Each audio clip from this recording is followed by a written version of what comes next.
Now, why did you become a recording artist? Um, I've always loved music ever since I was a kid. Um, it didn't become a thing to me until I hit like high school when I really made a decision to say, this is what I want to do with my life, in my career. Um, and yeah, it's just one of those things. It wasn't really a decision. It's kind of like it just felt like it was right. And care to share the name of the high school you attended back then? I went to Martin Luther King High School for ninth grade. Got kicked out of my mom's house, and then I moved with my dad, and I graduated from high school in Gwinnett called Brookwood High School. Now, at this point, what genre of music do you consider yourself? Like right now today, hip hop. And does it get any more specific than that? Like a subgenre, perhaps? I don't think so. Nah, just rap, just hip hop rap, and yeah, that's pretty much it. And do you remember how you were introduced to this genre? Zooming out. My dad. My dad played a lot of Jay-Z, a lot of Jay-Z, a lot of Nas, a lot of that stuff when I was a kid. So I was introduced to it through him. This specific genre of music. Now, prior to this genre, were you introduced to any other genres? Yeah, my mom, she's from Belize, so she played a lot of reggaeton and a lot of Spanish music. So I was very cultured when it came down to music. I just took to the hip hop. And what do you think it was about that genre compared to the genre your mom would play? It was just one that I could relate to more, one that I could understand more, and it's just something that I took to, and that I was able to develop a passion and start developing a craft for. Now, how did you learn how to rap? What was that learning process like for you? I don't remember, man. It just start. It always starts with freestyles. I don't think I wrote my first rap until I was in like the 5th grade. Before then it's just beating on the tables and saying whatever comes to your head. And at that point, I knew I had to start. At that point, I was just having fun. It wasn't really about like making stuff make sense. It was just, let's make some music, let's rap. So, for clarification, would you say you were self-taught, or did anyone teach you? No, I was self-taught. Yeah, self-taught. Now, did you take any music classes in school of any sort? Yeah, I was in a band. I played the trombone, and I played the drums. And when I went to college for a short period of time, I took a music class. But that's about it though. And how many grades of band did you take? I did 6th grade, 7th grade. That was it. Yeah, I was done after that. And care to share the name of the middle school you attended back then for those grades? Miller Grove Middle School, Stone Mountain. Now, was it 50-50 between those two instruments? And if not, what do you think that percentage was? I played the trombone because it was too many people on the drums. So it was one of those things that was like, we don't need any more people playing the drums, but you can play this, It was either between like the trombone and like the flute, and it was like a bunch of girls playing the flute. So I kind of, you know what I mean? I just went with the trombone.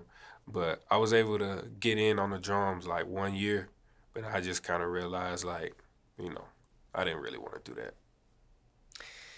And what was your reasoning there? For not wanting to do it? Yes, and ultimately stopping with the band. It just wasn't for me. I was more of an artist. Like I like to put the words together.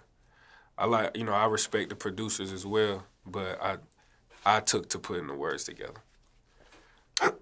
Now, while you were in those two grades for band, did you do anything as far as like jazz band, for example, or marching band in those days? No, it was like I didn't get to that point. It's just one of those like school bands where you got the band and you practice and you have the concert or whatever for the parents to come see. That was about it. I didn't take it to the next level. No competitions either? No competition. Any regret, or was that the right decision looking back when you ended band after 2 grades? Yeah, no regrets. No regrets for that. I'm cool on the band. I respect the band, but like I said, I wouldn't have added no value to it. Now, did having those 2 grades in band help you with being a recording artist at all? No. It had nothing to do with it. And aside from music classes, and before we proceed with this next question, you also mentioned college. You took a class of music there. Care to share the name of the college you attended for that limited time? I did 3 years at Valdosta State, 2.5 years at Valdosta State, and then I did a semester at Georgia State. Now, aside from the music classes, the band, did you have a music tutor at all? No, I didn't. A vocal coach? No. Private lessons of any sort? Piano? And what happened with the piano? Nothing. Nothing at all, man. Didn't have the discipline. Didn't have the discipline to finish it. And what led to the piano initially? It was another school thing. It was just another one of those things where it was available, as like a class or something like that, and I just went with it because I felt, I can't even remember, man. I just know I went with it. That's all. And chronologically speaking, was it piano first, then the 2 grades in band, or was it? Yeah, it was piano first. Piano was when I was like a little bit younger, I probably want to say like 3rd grade piano. And then the band was, when I got a little older. Now, when it came to freestyling and then writing and just rapping, zooming out once again, initially, just for clarification, was this something you wanted to do on your own, or was it a suggestion, like maybe somebody put a battery behind your back, so to speak? Oh, no, it was all me. It was all me. Picking up the pen, freestyling, it's all on me. Now, do you remember your very first song? I do. And you talking about as far as like recording or just in general? It's subjective, so you could take this either way. My very first song, I didn't record my very first song until I was in the 9th grade, and I used the iPhone headphones with the speaker on it. I used that mic, and I plugged it into my laptop, and that's how I recorded my first song. What was the title, and what was that song about? It was called Jazzy's Interlude, and it was inspired by the Drake and Omarion, the Bria's interlude, and I can't remember what it was about. I just remember the title, but it must have something to do with Jazzy. Now, is that something that ended up being public at some point? Yeah, I had put it out. I had put it out on Facebook. I put it out on Facebook, and that's it. I didn't put it nowhere else. And what was the reaction to your first recorded public song? It was all right. It was all right, man. My friends, they supported me, But, now looking back, it sounded crazy. Now, is that song still available for people to listen to right now? No, it's not up there. And aside from people's reaction to it? More specifically, what about your parents' reaction to that song in particular? I don't think they heard it. Yeah, they didn't hear it. My parents, they didn't start listening to my music until I was really recording it. Like I bought my first mic, interface, everything that you need, like professional. They didn't hear my first song until I was doing it like that. Now, at that time, when you released that song on Facebook, why not let them hear it? What was your mentality on that back then? I don't think I was ready. It was my first one. I was trying something, and I was keeping it to myself, As far as between them, obviously I put it out, not keeping it to myself, but as far as sharing it with my parents, I wasn't doing that at the time. Was it something that you needed more confirmation on, if it was good enough for your parents to hear, things of that nature, so you share it with others before you share it to them? I don't think I had the confidence in myself all the way at that time. So, it wasn't something I was willing to share with them just off the rip. That's why I say I started sharing music with them when I started recording it a little bit more professionally. So, yeah. And what age or what grade do you think that took place? That was 10th grade. That was 10th grade. Yeah. 10th, 11th grade. Yeah. I started letting them hear stuff then. And then when I first started making music, when I first started recording professionally, I was putting out on YouTube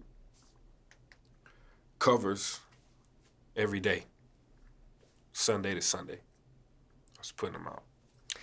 Now, for those in the audience, getting to know you for the very first time, care to share your channel name on YouTube as well as your page on Facebook? It's _ Louis IV, LOUIS IV, really everywhere. It's going to be the same thing. Now, at this point, moving forward, when do you feel like you create your best music? Now.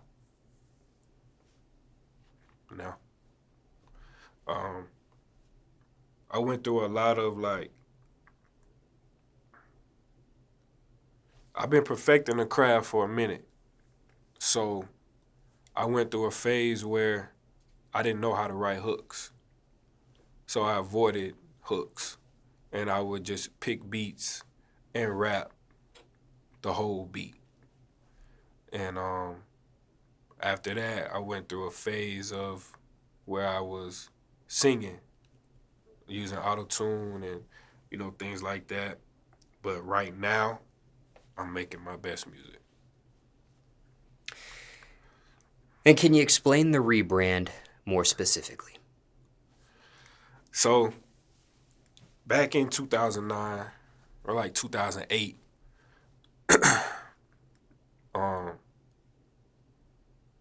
so friends of mine, they had this thing called Smooth 67. I never knew where the number came from. It's just something that they had going on. And I was going from Miller Grove to Martin Luther King High School, so I didn't really know anybody. So I met these guys in summer school, actually. And they took me in, and it was a group that they had called Smooth 67. And before I left, we had turned it into something called So Smooth. So it was like our little crew, So Smooth was our little crew. So when I ended up leaving that school, and I just kind of carried it with me, turned it into something bigger than we started, than what we started with. And that was more geared towards the ladies, you know what I mean? The name of it, is So Smooth. So, it was about singing, and it was all about the ladies. But when my life kind of wasn't that way anymore, my music, I didn't even connect with it myself. So I knew that, I had to make a change. So basically we rebrand. So Smooth Entertainment is a company that I own. But we've rebranded to Angel Boy Records now, and it's more hip hop. It's rap. It's real raps. It's you know, it's very relatable to everyone. I would say it's relatable to everyone. Anything else in regards to the rebrand? As far as what you mean? Other than what you've said thus far?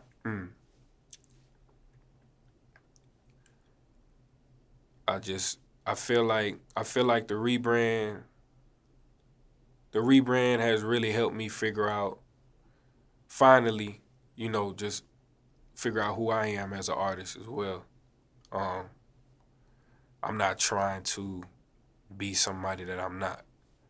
And that's why I feel like the rebrand has really helped me make the best music that I've ever made, and it continues to get better.